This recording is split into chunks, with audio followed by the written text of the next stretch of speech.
ಪ್ರತಿ ರಸ್ತೆಯಲ್ಲೂ ಬೆಂಗಳೂರಿನಲ್ಲಿ ಅಷ್ಟು ವಿಜೃಂಭಣೆಯನ್ನ ನಿನ್ನೆ ಮಾಡಿದಾಗ ಇಂಟೆಲಿಜೆನ್ಸ್ ಏನ್ ಮಾಡ್ತಾ ಇತ್ತು? ಅವ್ರು ಹೇಳ್ಬೇಕಾಗಿತ್ತು ಇವತ್ತು ಕಾರ್ಯಕ್ರಮ ಯಾವ ಪ್ರಮಾಣದಲ್ಲಿ ಜನ ಬರ್ತಾರೆ, ಯಾವ ರೀತಿ ಅದಕ್ಕೆ ಸಿದ್ಧತೆಗಳನ್ನು ಮಾಡ್ಕೋಬೇಕು, ಯಾವ ರೀತಿ ವ್ಯವಸ್ಥೆ ಮಾಡಬೇಕು, ಯಾವ ರೀತಿ ಬಂದೋಬಸ್ತ್ ಮಾಡಬೇಕು, ಯಾವ ರಸ್ತೆಯಿಂದ ಅವರನ್ನ ತರಬೇಕು. ಮೊದಲನೇದು ಎಲ್ಲ ದ್ವಂದ್ವ ಮಾಡಿದ್ರು ಇವತ್ತು.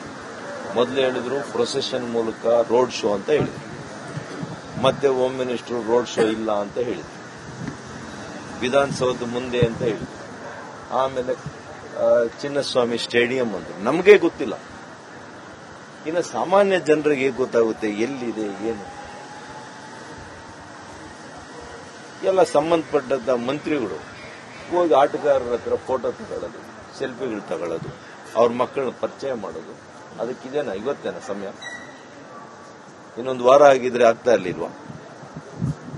ನಿಮ್ಮ ಮನೆಗೆ ತಿಂಡಿಗಳು ಕರೆದು ತಿಂಡಿ ಮಾಡಿಸ್ಬೋದಿತ್ತು. ಇವತ್ತು ಜನರ ರಕ್ಷಣೆ ಮಾಡೋದು ಬೇಕು. ನೀವು ಲಕ್ಷಾಂತರ ಜನ ಅಂತ ಹೇಳ್ತೀರಿ, ನಮ್ಗೆ ಗೊತ್ತಿದೆ ವಿಧಾನಸೌಧದ ಮುಂದೆ ಜನ ಎಷ್ಟು ಜನ ಸೇರ್ಬೋದು, MG ರೋಡ್ನಲ್ಲಿ ಎಷ್ಟು ಜನ ಸೇರ್ಬೋದು, ನಮಗೂ ಇದೆ. ಆ ಬೇಜವಾಬ್ದಾರಿತನವನ್ನ ನೈತಿಕವಾಗಿ ಒಪ್ಕೊಳ್ಳಿ, ಜವಾಬ್ದಾರಿಯನ್ನ ಹೊರಿ.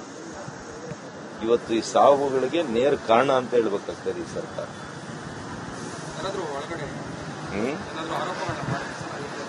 ಎಲ್ಲರೂ ಹೇಳ್ತಾ ಇದ್ದಾರೆ, ಯಾವುದೇ ಪೊಲೀಸ್ನವರು ಹೊಡೆದಿದ್ದಾರೆ, ಲಾಠಿ ಚಾರ್ಜ್ ಮಾಡ್ತಿದ್ದಾರೆ, ತಲೆಗೆ ಹೊಡೆದಿದ್ದಾರೆ, ಯಾವುದೇ ರೀತಿ ಭದ್ರತೆ ಇಲ್ಲ, ಯಾವುದೇ ರೀತಿ ಶಿಸ್ತಿಲ್ಲ. ಸ್ಟೇಡಿಯಂ ಅಲ್ಲಿ ಅನೇಕರು ಹೇಳ್ತಾ ಇದ್ರು 20-25 ಸಾವಿರ ಖಾಲಿ ಚೇರ್ದಿತ್ತು, ಒಳಗಡೆ ಅವ್ರನ್ನ ಕರೆಕ್ಟ್ ಆಗಿ ವ್ಯವಸ್ಥಿತವಾಗಿ ಕಳಿಸುವಂತ ಕೆಲಸ ಮಾಡಿಲ್ಲ.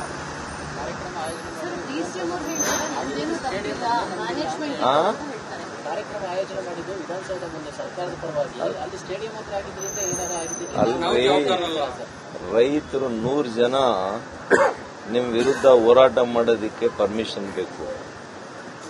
ಸಾವಿರಾರು ಜನ ಬರ್ತಾರೆ ಅಂತ ನಿಮಗೆ ಗೊತ್ತಿಲ್ವಾ? ಪರ್ಮಿಷನ್ ಯಾರು ಕೊಟ್ರೆ? ಸರ್ಕಾರ ಕೊಡ್ತಾ KCN ತಗೊಂಡ? ಯಾರಿಗೆ ಹೇಳ್ತೀರಿ ನೀವು? ಮುಗ್ಧ ಜನರಿಗೆ ಹೇಳಿದ್ದೇನೆ, ನಮಗಲ್ಲ. ನೀವು ತಪ್ಪಿತಸ್ಥಿರೋ ಸ್ಥಾನದಲ್ಲಿದ್ದೀರಿ, ತಪ್ಪು ಒಪ್ಕೊಳ್ಳಿ ಮೊದಲು. ಮತ್ತು ನಾನು ಆಗ್ರಹ ಮಾಡ್ತೇನೆ, ನಾನು ನಮ್ಮ ಕೇಂದ್ರ ಗೃಹ ಸಚಿವರಿಗೂ ಮನವಿ ಮಾಡ್ತೇನೆ, ಇದನ್ನ sitting supreme court judge, not less than supreme court sitting judge ಇರಬಹುದು, ಹೈಕೋರ್ಟ್ ಸಿಟ್ಟಿಂಗ್ ಜಡ್ಜ್ ನೇತೃತ್ವದ ತನಿಖೆಯನ್ನ ಆಗಬೇಕು. ತಪ್ಪಿತಸ್ಥರು ಯಾರೇ ಇರಲಿ ಅವ್ರ ಮೇಲೆ ಕ್ರಮ ಆಗಬೇಕು. ಇದು ಸಾಮಾನ್ಯ ವಿಷಯ ಅಲ್ಲ. ಇದು ಪ್ರತಿ ರಸ್ತೆಯಲ್ಲೂ ಬೆಂಗಳೂರಿನಲ್ಲಿ ಅಷ್ಟು ವಿಜೃಂಭಣೆಯನ್ನ ನಿನ್ನೆ ಮಾಡಿದಾಗ ಇಂಟೆಲಿಜೆನ್ಸ್ ಏನ್ ಮಾಡ್ತಾ ಇತ್ತು? ಅವ್ರು ಹೇಳ್ಬೇಕಾಗಿತ್ತು ಇವತ್ತು ಕಾರ್ಯಕ್ರಮ ಯಾವ ಪ್ರಮಾಣದಲ್ಲಿ ಜನ ಬರ್ತಾರೆ, ಯಾವ ರೀತಿ ಅದಕ್ಕೆ ಸಿದ್ಧತೆಗಳನ್ನು ಮಾಡ್ಕೋಬೇಕು, ಯಾವ ರೀತಿ ವ್ಯವಸ್ಥೆ ಮಾಡಬೇಕು, ಯಾವ ರೀತಿ ಬಂದೋಬಸ್ತ್ ಮಾಡಬೇಕು, ಯಾವ ರಸ್ತೆಯಿಂದ ಅವರನ್ನ ತರಬೇಕು. ಮೊದಲನೇದು ಎಲ್ಲ ದ್ವಂದ್ವ ಮಾಡಿದ್ರು ಇವತ್ತು. ಮೊದಲು ಹೇಳಿದ್ರು ಪ್ರೊಸೆಷನ್ ಮೂಲಕ ರೋಡ್ ಶೋ ಅಂತ ಹೇಳಿದ್ರು, ಮತ್ತೆ ಹೋಮ್ ಮಿನಿಸ್ಟರ್ ರೋಡ್ ಶೋ ಇಲ್ಲ ಅಂತ ಹೇಳಿದ್ರು, ವಿಧಾನಸೌಧ ಮುಂದೆ ಅಂತ ಹೇಳಿದ್ರು, ಆಮೇಲೆ ಚಿನ್ನಸ್ವಾಮಿ ಸ್ಟೇಡಿಯಂ ಅಂತ ನಮಗೆ ಗೊತ್ತಿಲ್ಲ. ಇನ್ನು ಸಾಮಾನ್ಯ ಜನರಿಗೆ ಹೇಗೆ ಗೊತ್ತಾಗುತ್ತೆ ಎಲ್ಲಿದೆ ಏನು? ಎಲ್ಲ ಸಂಬಂಧಪಟ್ಟಂತ ಮಂತ್ರಿಗಳು ಹೋಗಿ ಆಟಗಾರರ ಹತ್ರ ಫೋಟೋ ತಗೊಳ್ಳೋದು, ಸೆಲ್ಫಿಗಳು ತಗೊಳ್ಳೋದು, ಅವ್ರ ಮಕ್ಕಳನ್ನ ಪರಿಚಯ ಮಾಡೋದು. ಅದಕ್ಕಿದೇನಾ ಇವತ್ತೇನ ಸಮಯ? ಇನ್ನೊಂದು ವಾರ ಆಗಿದ್ರೆ ಆಗ್ತಾ ಇರ್ಲಿಲ್ವಾ? ನಿಮ್ಮ ಮನೆಗೆ ತಿಂಡಿಗಳು ಕರೆದು ತಿಂಡಿ ಮಾಡಿಸ್ಬೋದಿತ್ತು. ಇವತ್ತು ಜನರ ರಕ್ಷಣೆ ಮಾಡೋದು ಬೇಕು. ನೀವು ಲಕ್ಷಾಂತರ ಜನ ಅಂತ ಹೇಳ್ತೀರಿ, ನಮ್ಗೆ ಗೊತ್ತಿದೆ ವಿಧಾನಸೌಧದ ಮುಂದೆ ಜನ ಎಷ್ಟು ಜನ ಸೇರ್ಬೋದು, MG ರೋಡ್ನಲ್ಲಿ ಎಷ್ಟು ಜನ ಸೇರ್ಬೋದು, ನಮಗೂ ಇದೆ. ಆ ಬೇಜವಾಬ್ದಾರಿತನವನ್ನ ನೈತಿಕವಾಗಿ ಒಪ್ಕೊಳ್ಳಿ, ಜವಾಬ್ದಾರಿಯನ್ನ ಹೊರಿ. ಇವತ್ತು ಈ ಸಾವುಗಳಿಗೆ ನೇರ ಕಾರಣ ಅಂತ ಹೇಳ್ಬೇಕಾಗ್ತದೆ ಈ ಸರ್ಕಾರ.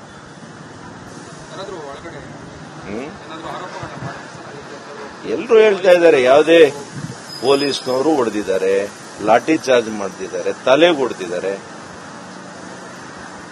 ಯಾವುದೇ ರೀತಿ ಭದ್ರತೆ ಇಲ್ಲ, ಯಾವುದೇ ರೀತಿ ಶಿಸ್ತಿಲ್ಲ. ಸ್ಟೇಡಿಯಂ ಅಲ್ಲಿ ಅನೇಕರು ಹೇಳ್ತಾ ಇದ್ರು 20-25 ಸಾವಿರ ಖಾಲಿ ಚೇರ್ದಿತ್ತು, ಒಳಗಡೆ ಅವ್ರನ್ನ ಕರೆಕ್ಟ್ ಆಗಿ ವ್ಯವಸ್ಥಿತವಾಗಿ ಕಳಿಸುವಂತ ಕೆಲಸ ಮಾಡಿಲ್ಲ. ಆ ಕಾರ್ಯಕ್ರಮ ಆಯೋಜನೆ ಮಾಡಿದ್ದು ವಿಧಾನಸೌಧ ಮುಂದೆ ಸರ್ಕಾರದ ಪರವಾಗಿ ಅಲ್ಲಿ ಸ್ಟೇಡಿಯಂ ಹತ್ರ ಆಗಿದ್ರಿಂದ ಏನಾರ ಆಗಿದ್ದಕ್ಕೆ ರೈತರು 100 ಜನ ನಿಮ್ ವಿರುದ್ಧ ಹೋರಾಟ ಮಾಡೋದಕ್ಕೆ ಪರ್ಮಿಷನ್ ಬೇಕು. ಸಾವಿರಾರು ಜನ ಬರ್ತಾರೆ ಅಂತ ನಿಮಗೆ ಗೊತ್ತಿಲ್ವಾ? ಪರ್ಮಿಷನ್ ಯಾರು ಕೊಟ್ರೆ? ಸರ್ಕಾರ ಕೊಡ್ತಾ ಕೆಸಿಯನ್ನು ತಗೊಂಡ? ಯಾರಿಗೆ ಹೇಳ್ತೀರಿ ನೀವು? ಮುಗ್ಧ ಜನರಿಗೆ ಹೇಳಿದ್ದೇನೆ, ನಮಗಲ್ಲ. ನೀವು ತಪ್ಪಿತಸ್ಥಿರೋ ಸ್ಥಾನದಲ್ಲಿದ್ದೀರಿ, ತಪ್ಪು ಒಪ್ಕೊಳ್ಳಿ ಮೊದಲು. ಮತ್ತು ನಾನು ಆಗ್ರಹ ಮಾಡ್ತೀನಿ, ನಾನು ನಮ್ಮ ಕೇಂದ್ರ ಗೃಹ ಸಚಿವರಿಗೂ ಮನವಿ ಮಾಡ್ತೇನೆ, ಇದನ್ನ sitting supreme court judge, not less than supreme court sitting judge ಇರಬಹುದು, ಹೈಕೋರ್ಟ್ ಸಿಟ್ಟಿಂಗ್ ಜಡ್ಜ್ ನೇತೃತ್ವದ ತನಿಖೆಯನ್ನ ಆಗಬೇಕು. ತಪ್ಪಿತಸ್ಥರು ಯಾರೇ ಇರಲಿ ಅವ್ರ ಮೇಲೆ ಕ್ರಮ ಆಗಬೇಕು. ಇದು ಸಾಮಾನ್ಯ ವಿಷಯ ಅಲ್ಲ. ಇದು ಪ್ರತಿ ರಸ್ತೆಯಲ್ಲೂ ಬೆಂಗಳೂರಿನಲ್ಲಿ ಅಷ್ಟು ವಿಜೃಂಭಣೆಯನ್ನ ನಿನ್ನೆ ಮಾಡಿದಾಗ ಇಂಟೆಲಿಜೆನ್ಸ್ ಏನ್ ಮಾಡ್ತಾ ಇತ್ತು? ಅವ್ರು ಹೇಳ್ಬೇಕಾಗಿತ್ತು, ಇವತ್ತು ಕಾರ್ಯಕ್ರಮ ಯಾವ ಪ್ರಮಾಣದಲ್ಲಿ ಜನ ಬರ್ತಾರೆ, ಯಾವ ರೀತಿ ಅದಕ್ಕೆ ಸಿದ್ಧತೆಗಳನ್ನು ಮಾಡ್ಕೋಬೇಕು, ಯಾವ ರೀತಿ ವ್ಯವಸ್ಥೆ ಮಾಡಬೇಕು, ಯಾವ ರೀತಿ ಬಂದೋಬಸ್ತ್ ಮಾಡಬೇಕು, ಯಾವ ರಸ್ತೆಯಿಂದ ಅವರನ್ನ ತರಬೇಕು. ಮೊದಲನೇದು ಎಲ್ಲ ದ್ವಂದ್ವ ಮಾಡಿದ್ರು. ಇವತ್ತು ಮೊದಲು ಹೇಳಿದ್ರು ಪ್ರೊಸೆಷನ್ ಮೂಲಕ ರೋಡ್ ಶೋ ಅಂತ ಹೇಳಿದ್ರು, ಮತ್ತೆ ಹೋಮ್ ಮಿನಿಸ್ಟರ್ ರೋಡ್ ಶೋ ಇಲ್ಲ ಅಂತ ಹೇಳಿದ್ರು, ವಿಧಾನಸೌಧ ಮುಂದೆ ಅಂತ ಹೇಳಿದ್ರು, ಆಮೇಲೆ ಚಿನ್ನಸ್ವಾಮಿ ಸ್ಟೇಡಿಯಂ ಅಂದ್ರು. ನಮಗೆ ಗೊತ್ತಿಲ್ಲ, ಇನ್ನು ಸಾಮಾನ್ಯ ಜನರಿಗೆ ಹೇಗೆ ಗೊತ್ತಾಗುತ್ತೆ ಎಲ್ಲಿದೆ ಏನು? ಎಲ್ಲ ಸಂಬಂಧಪಟ್ಟಂತ ಮಂತ್ರಿಗಳು ಹೋಗಿ ಆಟಗಾರರ ಹತ್ರ ಫೋಟೋ ತಗೊಳ್ಳೋದು, ಸೆಲ್ಫಿಗಳು ತಗೊಳ್ಳೋದು, ಅವ್ರ ಮಕ್ಕಳನ್ನ ಪರಿಚಯ ಮಾಡೋದು. ಅದಕ್ಕಿದೇನಾ ಇವತ್ತೇನ ಸಮಯ? ಇನ್ನೊಂದು ವಾರ ಆಗಿದ್ರೆ ಆಗ್ತಾ ಇರ್ಲಿಲ್ವಾ? ನಿಮ್ಮ ಮನೆಗೆ ತಿಂಡಿಗಳು ಕರೆದು ತಿಂಡಿ ಮಾಡಿಸ್ಬೋದಿತ್ತು. ಇವತ್ತು ಜನರ ರಕ್ಷಣೆ ಮಾಡೋದು ಬೇಕು. ನೀವು ಲಕ್ಷಾಂತರ ಜನ ಅಂತ ಹೇಳ್ತೀರಿ, ನಮ್ಗೆ ಗೊತ್ತಿದೆ ವಿಧಾನಸೌಧದ ಮುಂದೆ ಜನ ಎಷ್ಟು ಜನ ಸೇರ್ಬೋದು, MG ರೋಡ್ನಲ್ಲಿ ಎಷ್ಟು ಜನ ಸೇರ್ಬೋದು, ನಮಗೂ ಇದೆ. ಆ ಬೇಜವಾಬ್ದಾರಿತನವನ್ನ ನೈತಿಕವಾಗಿ ಒಪ್ಕೊಳ್ಳಿ, ಜವಾಬ್ದಾರಿಯನ್ನ ಹೊರಿ. ಇವತ್ತು ಈ ಸಾವುಗಳಿಗೆ ನೇರ ಕಾರಣ ಅಂತ ಹೇಳ್ಬೇಕಾಗ್ತದೆ ಈ ಸರ್ಕಾರ.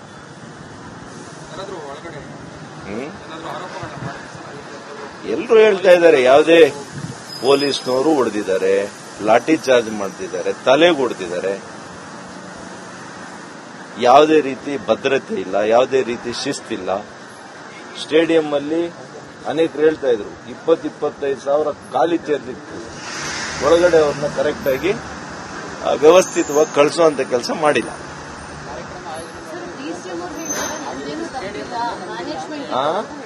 ಕಾರ್ಯಕ್ರಮ ಆಯೋಜನೆ ಮಾಡಿದ್ದು ವಿಧಾನಸೌಧ ಮುಂದೆ ಸರ್ಕಾರದ ಪರವಾಗಿ ಅಲ್ಲಿ ಸ್ಟೇಡಿಯಂ ಹತ್ರ ಆಗಿದ್ರಿಂದ ಏನಾರ ಆಗಿದ್ದಕ್ಕೆ ರೈತರು 100 ಜನ ನಿಮ್ ವಿರುದ್ಧ ಹೋರಾಟ ಮಾಡೋದಕ್ಕೆ ಪರ್ಮಿಷನ್ ಬೇಕು. ಸಾವಿರಾರು ಜನ ಬರ್ತಾರೆ ಅಂತ ನಿಮಗೆ ಗೊತ್ತಿಲ್ವಾ? ಪರ್ಮಿಷನ್ ಯಾರು ಕೊಟ್ರೆ? ಸರ್ಕಾರ ಕೊಡ್ತಾ ಕೆಸಿಯನ್ನು ತಗೊಂಡ? ಯಾರಿಗೆ ಹೇಳ್ತೀರಿ ನೀವು? ಮುಗ್ಧ ಜನರಿಗೆ ಹೇಳಿದ್ದೇನೆ, ನಮಗಲ್ಲ. ನೀವು ತಪ್ಪಿತಸ್ಥಿರೋ ಸ್ಥಾನದಲ್ಲಿದ್ದೀರಿ, ತಪ್ಪು ಒಪ್ಕೊಳ್ಳಿ ಮೊದಲು. ಮತ್ತು ನಾನು ಆಗ್ರಹ ಮಾಡ್ತೀನಿ, ನಾನು ನಮ್ಮ ಕೇಂದ್ರ ಗೃಹ ಸಚಿವರಿಗೂ ಮನವಿ ಮಾಡ್ತೇನೆ, ಇದನ್ನ sitting supreme court judge, not less than supreme court sitting judge ಇರಬಹುದು, ಹೈಕೋರ್ಟ್ ಸಿಟ್ಟಿಂಗ್ ಜಡ್ಜ್ ನೇತೃತ್ವದ ತನಿಖೆಯನ್ನ ಆಗಬೇಕು.